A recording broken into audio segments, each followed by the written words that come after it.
Good morning, folks, and welcome back to 3 Zen.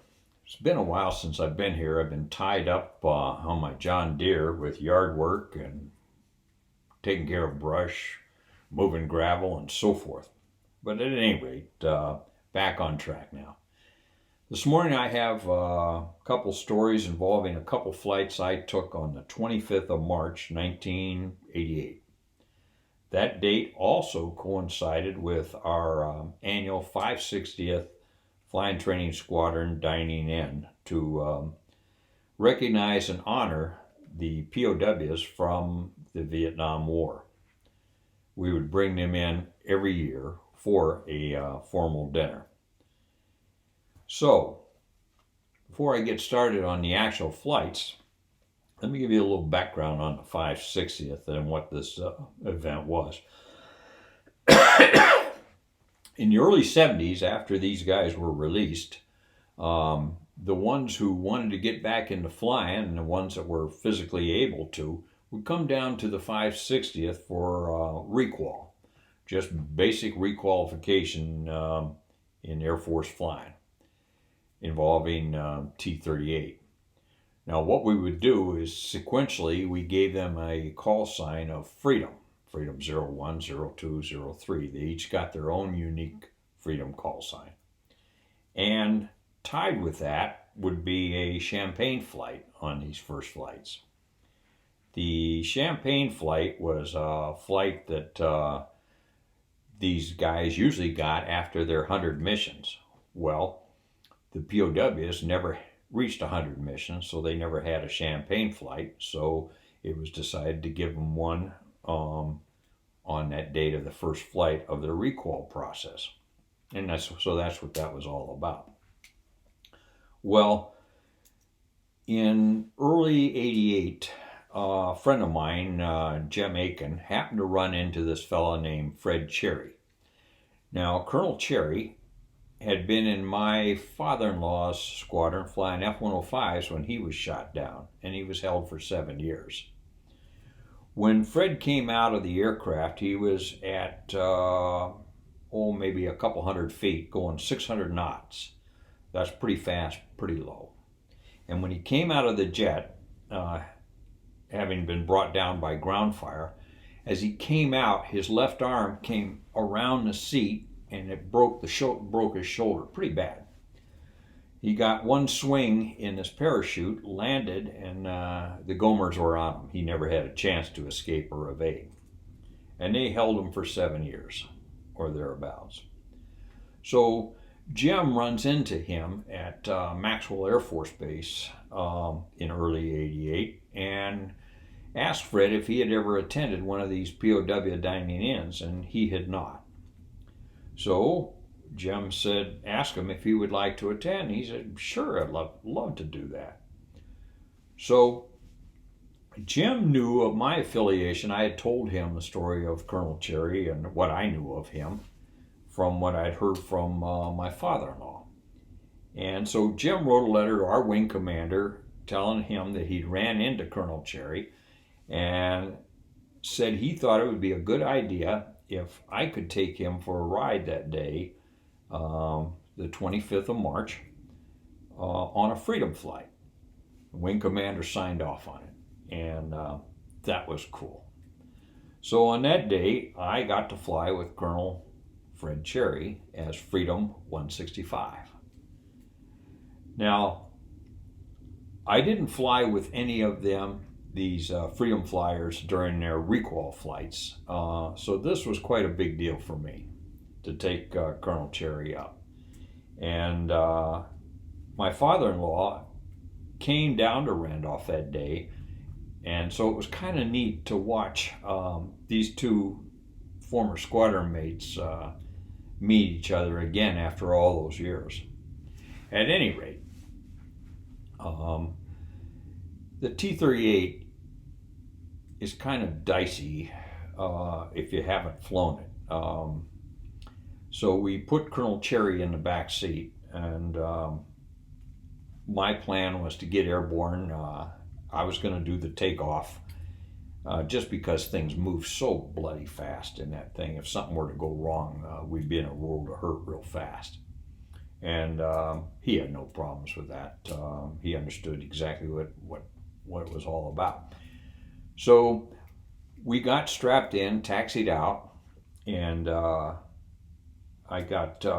told him, I asked him, "Are you ready to go?" And he said, "You bet." So we, I did the takeoff, and as soon as I got airborne, contacted San Antonio departure, and the sequence went something like San Antonio departure, Freedom 165, airborne Randolph, passing 1,200 feet, climbing to flight level 230.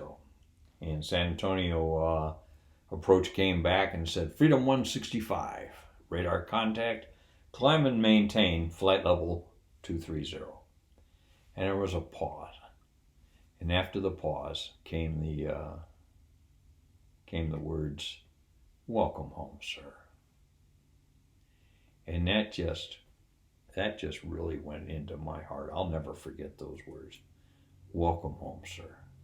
And at that moment, I took the jet and I said, "Colonel Cherry," I said, "it's your airplane. Have a ball."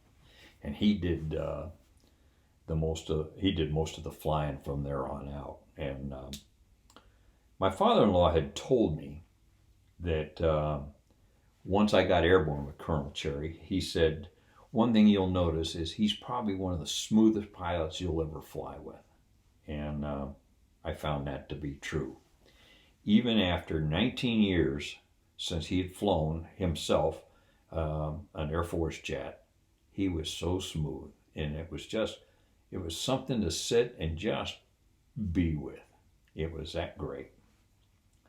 So we came back, landed, and Colonel Meade and a bunch of the other former POWs were out there, and the champagne bottles began firing off. I could not partake of it because I was going up on a second mission. Now, the second mission involved a flyover with a missing man formation. Now, we would do this as part of the festivities, actually, to launch the dinner. The informal gathering began at 6 o'clock and for the dining in, and then the formalities began at 6:30. Well, just before the dinner, we would have everybody come out in the back of the officers club, and then various aircraft would fly over. They would have a flight of F-4s, a flight of A-7s, and whatever they had. Later years, as those airplanes began to retire, they replaced them with F-15s and F-16s and so forth. And then the last flight to fly over was us and our T-38s, and we performed the missing man formation. Now that year, I was given the honor of being number 3, which actually did the pull-up as the missing man. We had an ADO that year that I always thought was a little bit of a nitwit. He had told me on Thursday, the day before, that in no way was I used to use afterburners in the pull-up for the missing man formation. And to the point, "Do you understand me, Colonel?" "Yes, I understand you, jerk." Anyway, so we went out that Thursday on a practice, and we came in at 300 knots, and when we hit the pull-up point, true to form, I didn't use the afterburners, and the airplane just kind of puked. It just mushed. At 300 knots on a 97, 98 degree day, when you pull that airplane up, it just, I wouldn't call it puke. It just pukes. It mushes. Yeah, it does go up, but Jesus. And I just thought, what a crock of crap. The last thing I want to do is look bad for the POWs standing out there in the back of the officers club. So that Friday then, as we came across, let me regress here a minute. I just thought of this. While we were out in a holding pattern, listening to the other airplanes came across, come across. I heard flight lead from the RF-4s from Bergstrom Air Force Base check in. Now, I hadn't heard this guy for years, but I recognized his voice. He had been an IP in the 560th in 75 when I went through T-38 pilot instructor training pit. And his name was Bob Lytle, and we used to call him Two Beer Bob because that's all he could drink was just 2 beers, and he was out of there. So anyway, I heard him checking in on the channel, and I just said, "Hey, 2 beers, is that you?" And he just laughed. He said, "Yeah, who's this?" I said, "I'll check with you on the ground." So we left it at that. So anyway, back to the inbound flight. As we were coming in, I just decided I've had enough of that nitwit. There's no way this is going to look bad. So we came in, and tell you what, number 3, you're autonomous, if you will, at that point. The lead is responsible for getting you lined up on the run-in, and then number 3, you're kind of devoting your attention to flying formation and keeping an eye on a point where you want to do a pull-up. Too soon, you look like the village idiot, and too late, it looks like a flyby overhead. So anyway, at the designated point, I guess, I determined, I just went ahead, lit the burners, and just as they lit, then I pulled up. And boy, we were able to make a nice, sharp, crisp pull-up. And God, that was fun. So on this particular day, here we come, and I do this pull-up. And as I pull up, the jet is just screaming. It's just wanting to fly. Well, the 3 ship then, as they crossed over the officers club, they went into a turn to head out for a recovery. And what they would do is they would cross the runway, runway 14, and then go out toward the Braunfels, and then do a 180 turn back in for initial. Well, I never liked the idea when I was watching. I never liked the idea of seeing 3 airplanes come back in formation and then seeing the number 3 airplane coming back, a few miles behind. I just never liked that idea. We were always taught, if you're part of the formation, be in it.